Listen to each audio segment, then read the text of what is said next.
గడిచిన ఒక వారం నుంచి ప్రభావ, గడిచిన ఒక క్షణం నుంచి ప్రభావ, ఈ యొక్క నూతన క్షణం మమ్మల్ని కాపాడని రామకు నీకు వేలాది స్తోత్రం ప్రభావ. ఎవరికి నీ యొక్క ధన్యత మాకు అనుగ్రహించిన దేవానికి వేలాది స్తోత్రం ప్రభావ. పాటల ద్వారా మిమ్మల్ని మహిమపరిచించున్నాం కదా, ఆరాధన ద్వారా మిమ్మల్ని ఘనపరిచించున్నాం. వాక్య సందేశం వెళ్తుండగా ప్రభావ, ఈ యొక్క యోగ్యత లేని వారిని ప్రభావ ఆయనను నన్ను ఎన్నుకున్న విధానం బట్టి స్తోత్రం. అవసరం బలపు శక్తి పరలోక జ్ఞానంతో నింపుతారండి. సకల మహిమ మీకు చెందేలాగా యేసు పరిశుద్ధ నామమున వేడుచున్నాను తండ్రి. ఆమేన్ ఆమేన్ హల్లెలూయా. దేవునికి స్తోత్రం కలుగుగాక. నిజంగా ఎంత గంభీరంగా మనము ఆరాధన చేసింటున్నాము. దేవునికి మహిమ కలుగుగాక. నిజంగా దేవుని యొక్క ప్రసన్నత మన మధ్యలో ఉంటున్నది. ఎక్కువగా మనం చూసినట్లయితే ఎక్కడికి వెళ్ళాలనను మనము ఆ ఒక ఉత్సాహము ఆసక్తి అనేది ఉంటారు. కానీ దేవుని యొక్క సన్నిధిలో రావాలంటే ఎందుకో కొంచెము నిర్లక్ష్యము కదా, కొంచెం నిర్లక్ష్యము, కొంచెము ఏముంటుంది ఆ ఒక ఉత్సాహం ఉంటుంది. ఎందుకంటే ఒక సృష్టికర్త దగ్గరికి మనం రావాలంటే మనకి ఎక్కడ లేని ఒక ఎనర్జీ లెవెల్ ఉండాలి, ఉత్సాహం ఉండాలి. నిజంగా వారానికి ఒక్కసారి లేకపోతే ప్రతి 2 రోజులకు ఒకసారి మనం దేవుని యొక్క సన్నిధిలో వస్తున్నామంటే ఆయన ఒక సన్నిధిలో ఒక సావసంగా చేరి ఆయన కొనియాడడానికి దేవుడు మరొక అవకాశం నీకు నాకు ఇస్తా ఉంటున్నాడంటే నిజంగా దేవుడికి ఎంతో ధన్యత. ఈ రోజు మనం చూసినట్లయితే మనకంటే గొప్పవాళ్ళు, మనకంటే ఆస్తిపరులు, మనకంటే అన్ని స్థాయిలలో హెచ్చింపగలిగిన వాళ్ళు ఈ యొక్క దినం చూడలేక తెచ్చిపోతా ఉన్నారు. ఎందుకంటే ఇంతలో ఆయన యొక్క జీవితాన్ని మనం జీవిస్తుండగా దేవుడు మనల్ని ఇంతవరకు ఈ యొక్క క్షణం వరకు సురక్షితంగా కాపాడారంటే దేవుని స్తుతిస్తా ఉన్నారు. నిజంగా ఈరోజు ఎంత ఒక టాపిక్ ఏమంటున్నారంటే ఊవారి. ప్రతిసారి మనకి ఏదో ఒక అలజడి, ఏదో ఒక శోధన వచ్చిందనుకోండి, మనం ఏమనిపిస్తుందంటే దేవా నువ్వు ఉండవా తండ్రి కదా, సంతోషంగా అన్ని సాఫీగా జరుగుతా ఉంటే దేవుడిని పక్కన పెట్టేస్తాం. అయితే ఎప్పుడు మన ఒక జీవితాలలో ఒక కొత్త ఒక సమస్య, ఒక అనారోగ్యం వచ్చినప్పుడు మనకేమనిపిస్తుంది అంటే దేవా నువ్వు ఉండవా లేదా, నేను జనాభా లెక్కలలో ఉండాలా లేదా. అయితే దేవుడు ఎంత చక్కగా లేఖనాలు ఏమంటా ఉంటున్నాడంటే నీ యొక్క పేరును నేను నా ఒక అరిచేతిలో చెక్కి వేసుకున్నాను. I have engraved your name on my palm అంటా ఉంటున్నాడు. ఇక్కడి నుంచి ఎవరు కుర్చీ వేయలేదు. మనంతా అర్జెంట్గా ఏమైనా పెన్ను మర్చిపోయాము, ఏమైనా అర్జెంట్గా మనము మర్చి చేసుకునే ఒక విషయాలు ఉన్నట్లయితే మనం త్వరగా ఏం చేస్తామంటే మన యొక్క చేతి పైన రాస్తున్నాం. ఎందుకంటే చూడంగానే మర్చి ఉండాలి. దేవుడు కూడా మనల్ని సృష్టించి అక్కడ పక్కన పట్టివేయక దేవుడు పదే మనం గుర్తు చేసుకుంటా ఉంటున్నారు. నా బిడ్డను నేను సృష్టించాను, నా బిడ్డ ఒక యోగక్షేమాలు, ఆయన ఒక ఆరోగ్య ఎలా ఉంటున్నది, ఆయన ఒక పరిస్థితి, ఆయన ఒక స్థితిగతులు ఎలా ఉంటున్నాయని దేవుడు ఏం చేస్తా ఉంటున్నారంటే పదే మర్చి చేసుకునికి మన పేర్లను ఎక్కడ చెక్కుకున్నది అరిచేతులు మర్చిపోయే ఛాన్సే లేదు. ఎందుకంటే మనం అనుకోవచ్చు నేను ఎవరు రకంగా ఉంటున్నాను, ఒక విశ్వాసులుగా మనము క్రైస్తవులంటే ఒక విశ్వాసులుగా దేవుడు ఏమంటాడంటే ఆ ఒక ఆదికాండం 1వ అధ్యాయం 27వ వచనంలో ఏమంటున్నది, book of Genesis chapter 1 27th verse. దేవుడు ఎవరి స్వరూపం అంటే తన స్వరూపం అంటే ఎవరండి? దేవుని యొక్క స్వరూపమందు ఏం చేశాడంట? నరుని సృష్టించాడు. We are not ordinary people. మనం అనుకోవచ్చు ఎందుకు ఇలా ఉంటున్నాం, కొన్ని మందికి ఆ ఒక సందేహం స్టార్ట్ అవుతుంది. ఎందుకు నేను ఇలా ఉంటున్నాను, ఎందుకు అందరికంటే విచిత్రంగా ఉంటున్నాను, ఎందుకు అందరికంటే భిన్నంగా ఉంటున్నాను, ఎలా ఉంటున్నాను, నా పోలికలు ఎలా ఉంటున్నాయంటే ఎంత బ్యూటిఫుల్ గా ఆదికాండం 1వ వచనంలోనే ఏమంటా ఉంటున్నాడంటే God I have created you with my own image. అంటే దేవుని యొక్క ప్రతిబింబంలో మనల్ని సృష్టించినప్పుడు ఆయన ఒక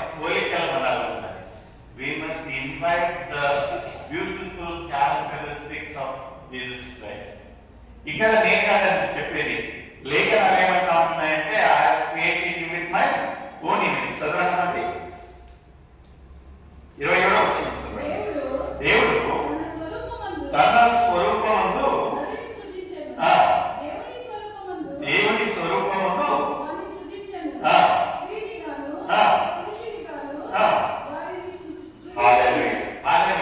నిజంగా సృష్టించిందే కాకుండా ఆయన 31వ వచనంలో ఎంత చక్కటి మాట, 31 ఆఖరి వచనంలో ఏమంటా ఉంటున్నాడండి, దేవుడు చేసిన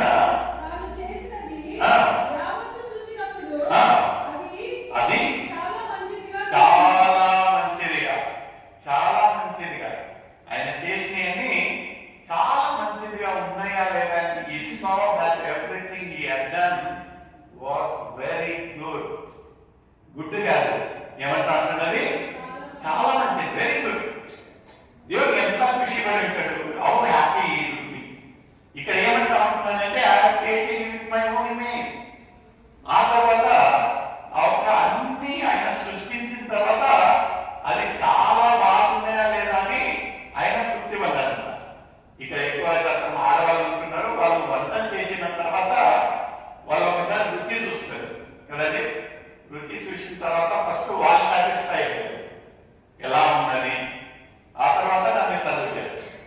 ఇక్కడ కూడా లేఖనాలలో దేవుడు సృష్టించిన తర్వాత ఈ వాజ్ సాటిస్ఫైడ్. అన్ని సృష్టించిన తర్వాత చాలా చాలా మంచిగా ఉన్నాయా లేదా అనేది ఈ సాటిస్ఫైడ్.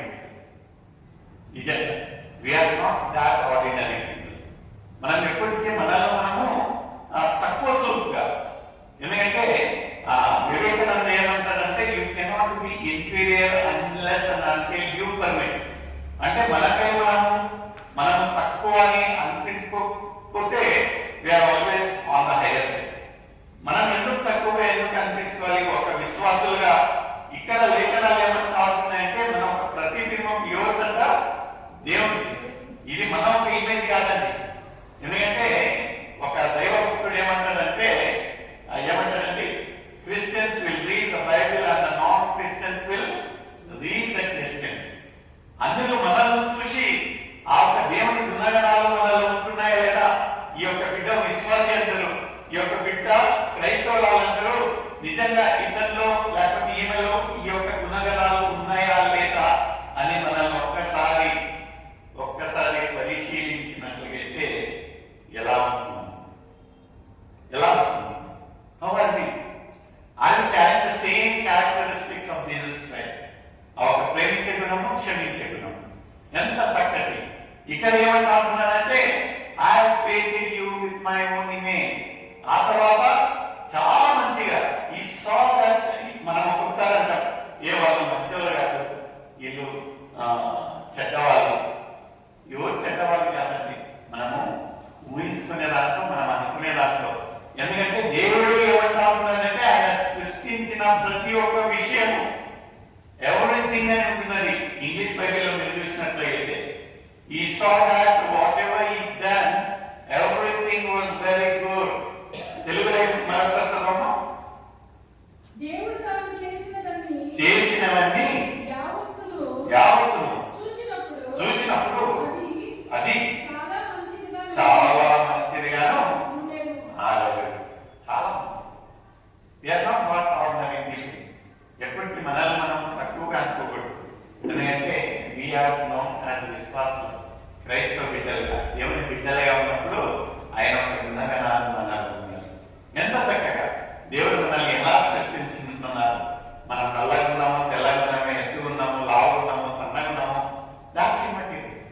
దాట్స్ దేవుని యొక్క సృష్టి.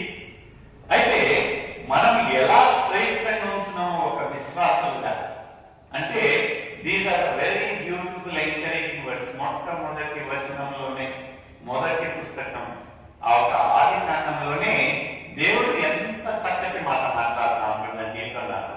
అదే మనం చూసినట్లయితే ప్రసంగి 3వ అధ్యాయం 11వ వచనం. ప్రసంగి 3వ అధ్యాయం 11వ వచనం సభ్య సహకరించండి. దేని కాలమునందు అది చక్కగా ఉండునట్లు సమస్తము ఆయన నియమించి ఉన్నాడు. నియమించున్నారు. ఎందుకంటే ఇట్ మే బి ఒక నరులుగా ఒక మనుషులుగా అన్ని నీట్గా జరుగుతూ ఉంటాయని నేను ఎప్పుడు చెప్పనండి. ప్రతి ఒక్క జీవితాలలో సమస్యలు ఎక్కువ తక్కువ ఉంటుందని ఒక అప్స్ అండ్ డౌన్స్ ఉండే ఉంటాయి లైఫ్ లో. అయితే దేవుడు నిర్ణయించిన ఒక కాలం, దేవుడు నిర్ణయించిన ఒక కాలం వచ్చినప్పుడు ఎవ్రీథింగ్ విల్ బి బ్యూటిఫుల్ అని ఉంటున్నాను. ఎంత చక్కటి మాట. ఎందుకంటే we have to just wait for the right time. ఎందుకంటే మనం అనుకునేది ఒకటి, దేవుడు యొక్క నిర్ణయం. మనం అనుకుంటాం అన్ని నీటికి జరగాలి, అట్లా జరగాలి, అన్ని స్ట్రైట్ గా సమానంగా ఉండాలనిపిస్తుంది. కానీ దేవుని యొక్క ఆలోచన ఎలా ఉంటున్నదంటే ఇలా ఉంటున్నది. The life must be up and down. ఒక అర్థం అడగాలంట ఒక దైవభక్తిని, ఏదైనా నా ఒక జీవితం ఎప్పుడు చూస్తే ఎక్కువ తక్కువ ఎక్కువ తక్కువ, ఇంతలో బాగుంటుంది, ఇంతలో చూసినట్లయితే నేను ఇదే చెప్తానంటే, ఆయన చాలా చక్కగా ఒక ఎగ్జాంపుల్ చెప్పాడంట. ఏమన్నాడంట, బాబు నువ్వు ఎప్పుడన్నా ఈసీజీ తీపించుకున్నావా అన్నాడు. ఈసీజీ అంటే ఏంటండి? ఈసీజీ అంటే ఏంటి? ఎలక్ట్రానిక్ ఇది కదా, హార్ట్ చార్ట్. అది చూశారు ఎప్పుడన్నా? ఈసీజీ ఎవరైనా చూపించుకున్నారా?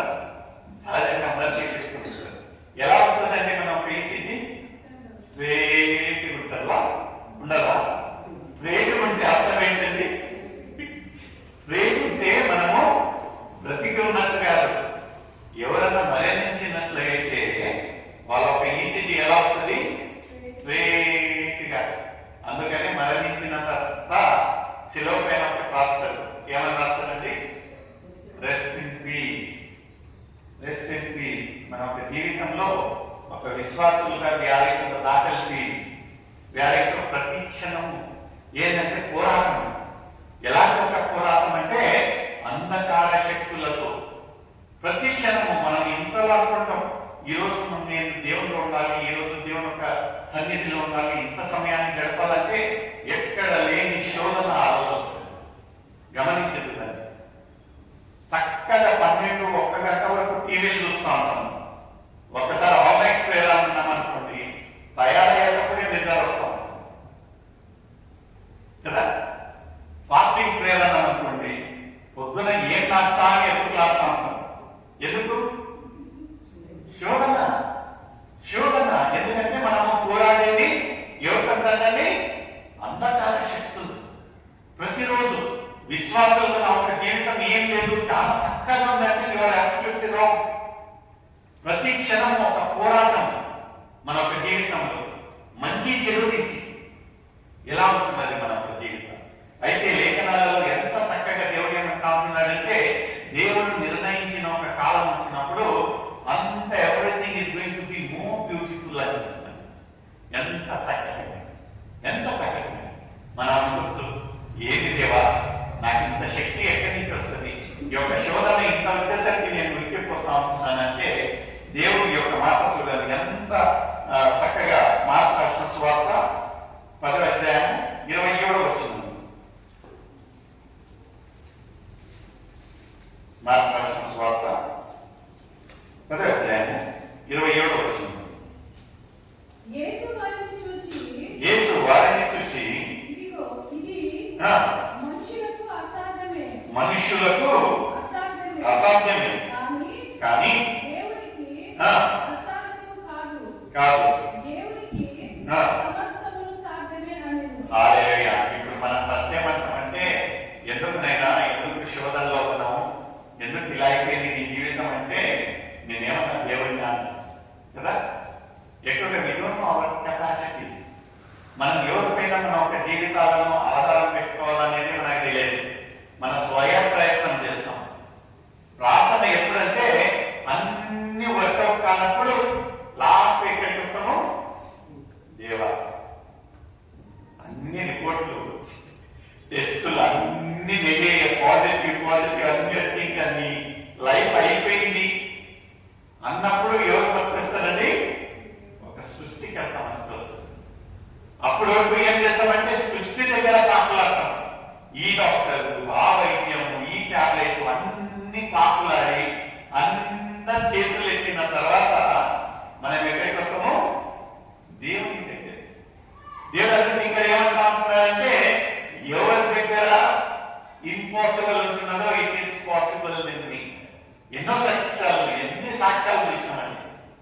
క్యాన్సర్ మట్టుమాయమైనట్టు మనం చూస్తాం.